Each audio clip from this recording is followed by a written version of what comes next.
नमस्कार साथियों, मैं शिवपाल सर आपके लेके आया हूँ संविधान सभा का तीसरा टॉपिक। उस टॉपिक का नाम था संविधान सभा के निर्वाचित सदस्य। जिंदगी क्या है अगर जवानी न मिले तो, पेट कैसा हराओ उसे पानी न मिले तो, कितने आंसुओं में हंसी में छुपाता होगा जिसके चेहरे पे गम की निशानी न हो, जिसके चेहरे पे गम की निशानी न हो। अगर अपन बात करते हैं और बात करने चल रहे हैं अपन संविधान सभा के सदस्यों की। संविधान सभा के सदस्यों की बात करते हैं। संविधान सभा के सदस्यों मेरे आधार पे दो भागों में बांटा गया है। मेरे आधार पे दो भागों में बांटा गया। नंबर 1 की बात करते हैं और नंबर 2 की बात करते हैं। नंबर 1 की बात करते हैं सामान्य आधार पर। सामान्य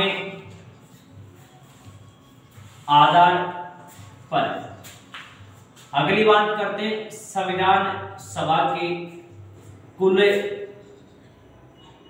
सदस्य। एक तो सामान्य आधार था, दूसरे की बात करें कुल सदस्य। सामान्य आधार पे सदस्यों की संख्या प्राप्त होती है 292। कुल सदस्यों की संख्या प्राप्त होती है 292 प्लस 4। 292 प्लस 4 तो कुल कितनी होगी 299। कितनी 299। अगले पर बात करते हैं कि संविधान सभा के सदस्यों का निर्वाचन कब हुआ। संविधान सभा के सदस्यों का निर्वाचन कब हुआ?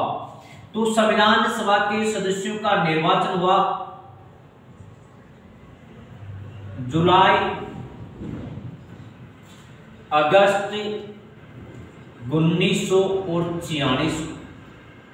जुलाई अगस्त 1946 को संविधान सभा के सदस्यों का निर्वाचन हुआ। अपन सबसे बड़ी बात करते हैं 1946 के चुनाव में सबसे बड़ा दल निकल के आया था। उस दल का नाम था कांग्रेस सरकार। उस दल का क्या नाम था? कांग्रेस सरकार। और इस कांग्रेस सरकार को जो सीटें प्राप्त हुई थी वह सीटें कितनी प्राप्त हुई थी? 208। अगली पर बात करें, दूसरी बात करें और दूसरी थी मुस्लिम लीग।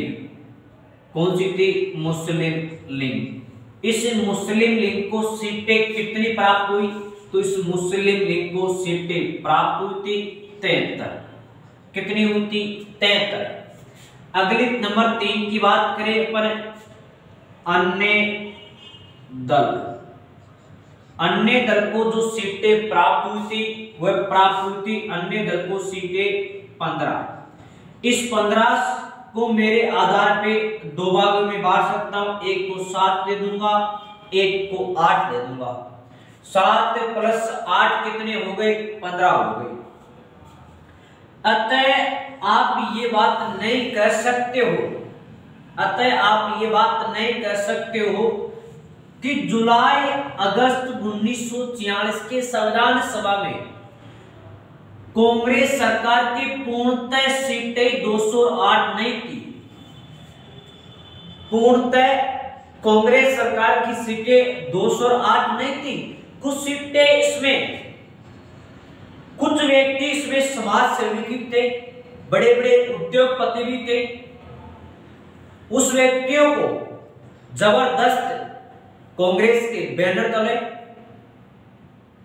जबरदस्त कांग्रेस के सदस्यता ग्रहण की गई। इस वजह से कांग्रेस सरकार को 208 सीटें प्राप्त हुई थी।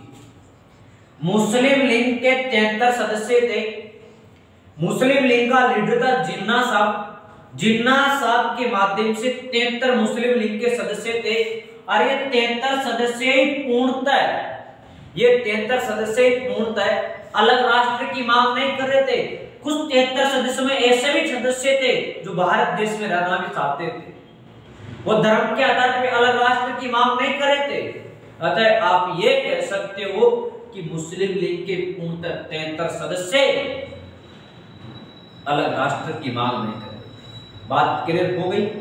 सामान्य अन्य दल के पर बात करें 15 थे, 7 अन्य थे, 8 अकेले दल के सदस्य जीत के आए थे। अगली अपन बात करते हैं और अगली अपन बात कर लेते हैं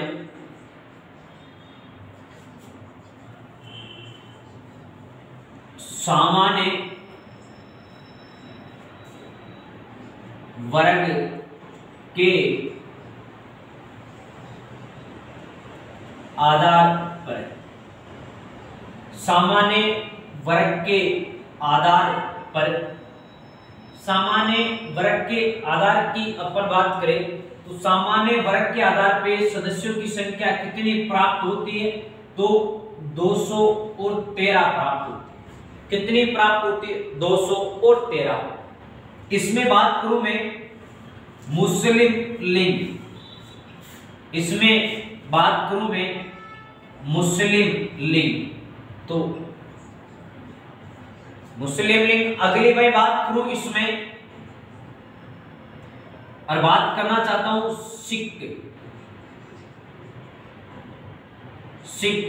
सिख समुदाय को 4 सीटें प्राप्त होती है। इससे मैं भी अगली बात करना चाहता हूं एससी को कितनी प्राप्त होती है और एससी को 33 सदस्य संख्या प्राप्त होती है और एसटी को 26 सदस्य संख्या प्राप्त होती है। अतः इस जिगर के अनुसार सामान्य वर्ग के आधार पर सदस्यों की संख्या 213 थी, मुस्लिम लीग थी, सिख समुदाय को 4, एससी और एससी को 33, एसटी को 26 सीटें प्राप्त होती है। आज का संविधान सभा के सदस्यों का निर्वाचन था। संविधान सभा के सदस्यों का निर्वाचन हुआ था जुलाई अगस्त 1946 को। मेरे आधार पे संविधान सभा के सदस्यों को 2 भागों में बांटा, एक तो सामान्य आधार पे, एक कुल के आधार पे। सामान्य की बात करें तो 292 थी, कुल की बात करें 292 + 4 तो 299 थी। अब 299 संविधान सभा के सदस्यों की संख्या प्राप्त होती है, जिसमें कांग्रेस सरकार को सीटें मिलती 208, मुस्लिम लीग को मिलते 73, अन्य को मिलते 15, 7 एक बाटा 8 अलग बाटा। सामान्य वर्ग के आधार पर सदस्यों की संख्या 213 थी, निवासी मुस्लिम थे, 4 सिख थे, एससी 33, एसटी और 26। अतः अपने ये 4 मैंने लिखे थे, 4 क्या थे? तो ये 4 केंद्र शासित प्रदेश थे।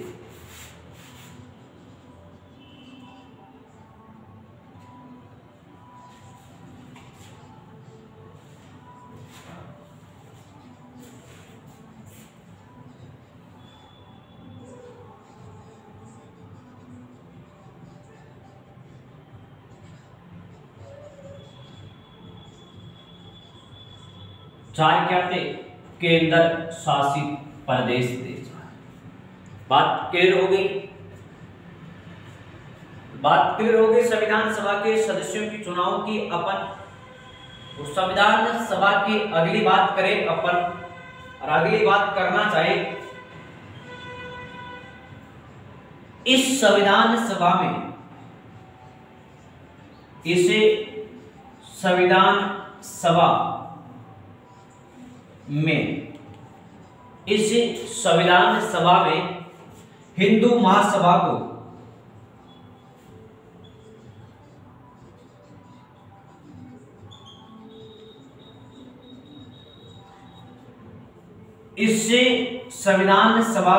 हिंदू महासभा को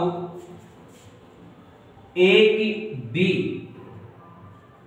सीट नहीं मिली। एक भी सीट नहीं मिली। किसको नहीं मिली? हिंदू महासभा को नहीं मिली। इस संविधान सभा में, इस संविधान सभा में, इस संविधान सभा में इस संविधान सभा में सबसे अधिक सदस्य सबसे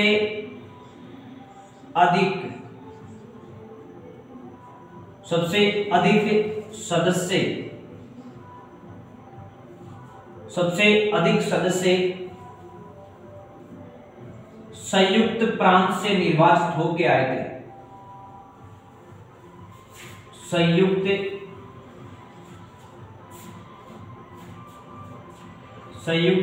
प्रांत से निर्वाचित होके आए थे।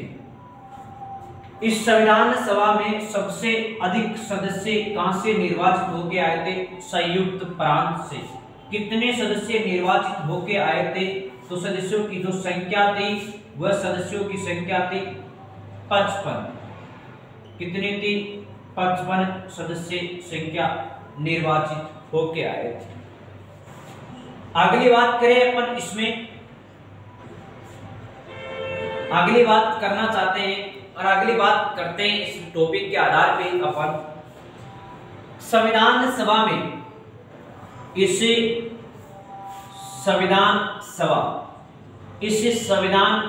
में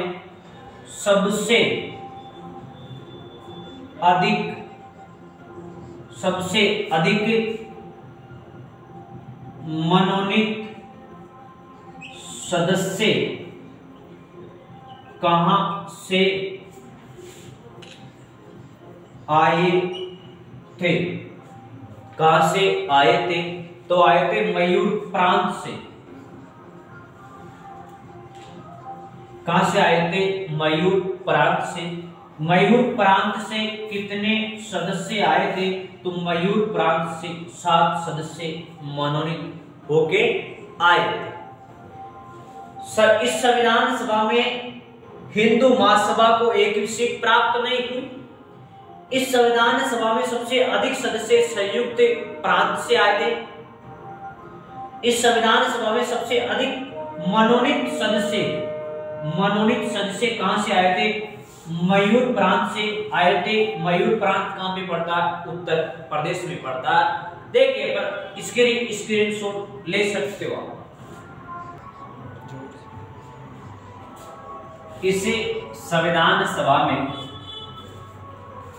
इस संविधान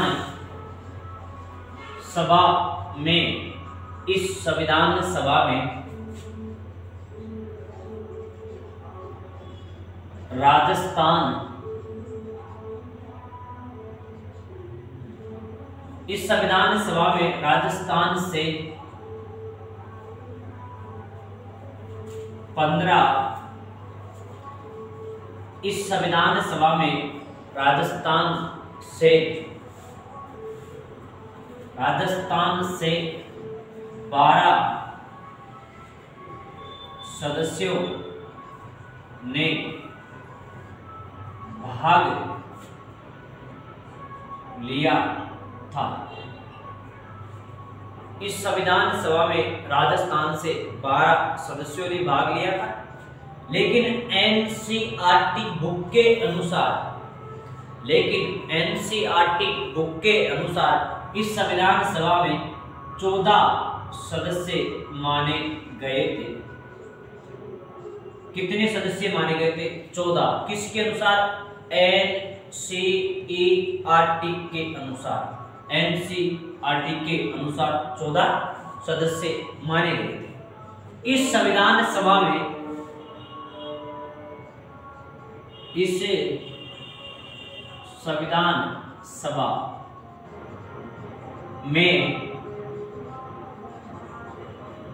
महिलाओं की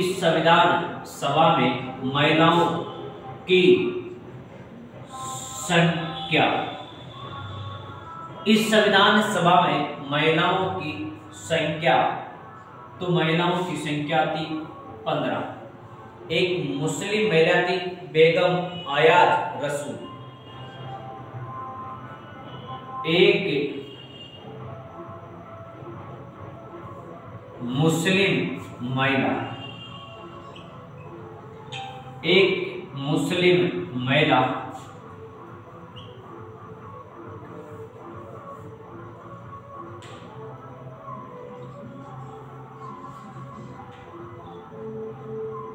बेगम आयाज रसूल, बेगम आयाज रसूल एकमात्र मुस्लिम महिला थी इस संविधान सभा में।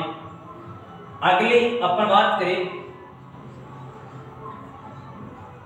अगली अपन बात करना चाहते हैं और बात करना चाहते हैं भारत का संविधान का निर्माण करने में, भारत का संविधान का निर्माण करने में अहम भूमिका निभाई थी। उस व्यक्ति का नाम था डॉक्टर भीमराव अंबेडकर। अपन डॉक्टर भीमराव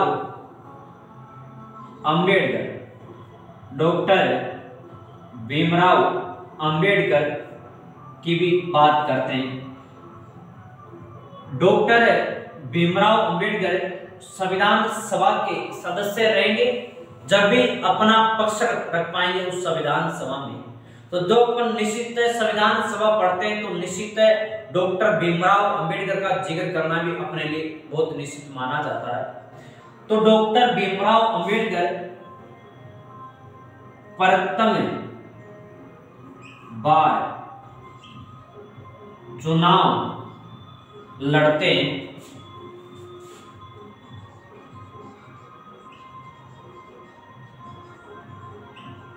डॉक्टर भीमराव अंबेडकर प्रथम बार चुनाव लड़ते हैं और चुनाव किस स्थान से लड़ते हैं तो उस स्थान का नाम था बम्बई।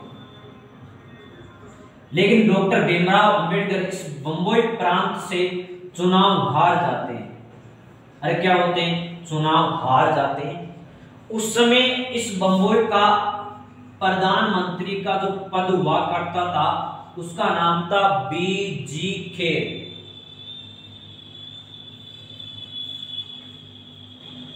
क्या नाम था उस समय प्रधानमंत्री का पद का?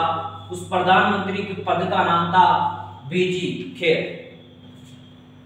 अगली पर बात करें, डॉक्टर भीमराव अंबेडकर द्वितीय बार चुनाव लड़ा।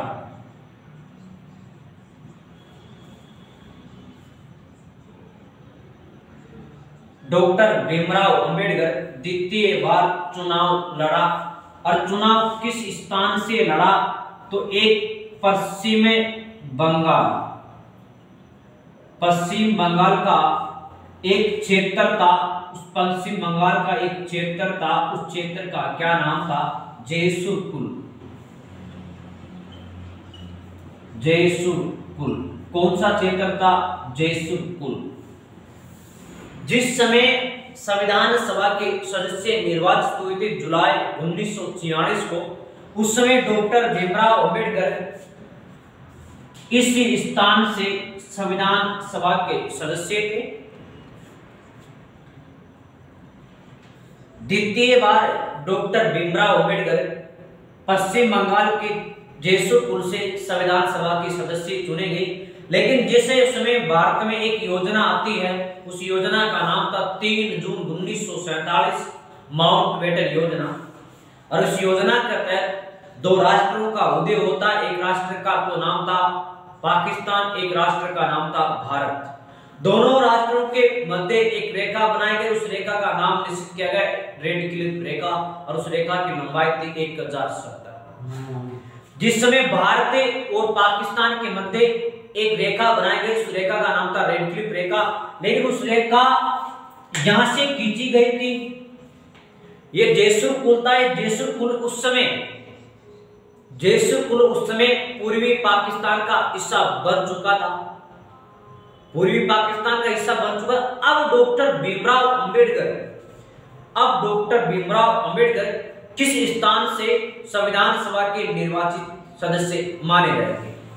अतः ये जयसुरकुल था, ये पूर्वी पाकिस्तान का हिस्सा हो चुका अब डॉक्टर भीमराव अंबेडकर किसी भी स्थान से संविधान सभा के सदस्य नहीं है, अतः आप ये कह सकते हो डॉक्टर भीमराव अंबेडकर को वापिस संविधान सभा के सदस्य बनाया गया बंबई से।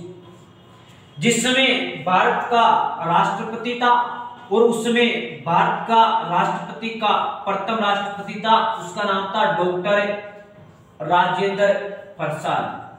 क्या नाम था? डॉक्टर राजेंद्र प्रसाद। इस डॉक्टर राजेंद्र प्रसाद जी को पता था कि भारत का संविधान का निर्माण जब होगा जब डॉक्टर भीमराव अंबेडकर संविधान सभा के सदस्य रहेंगे।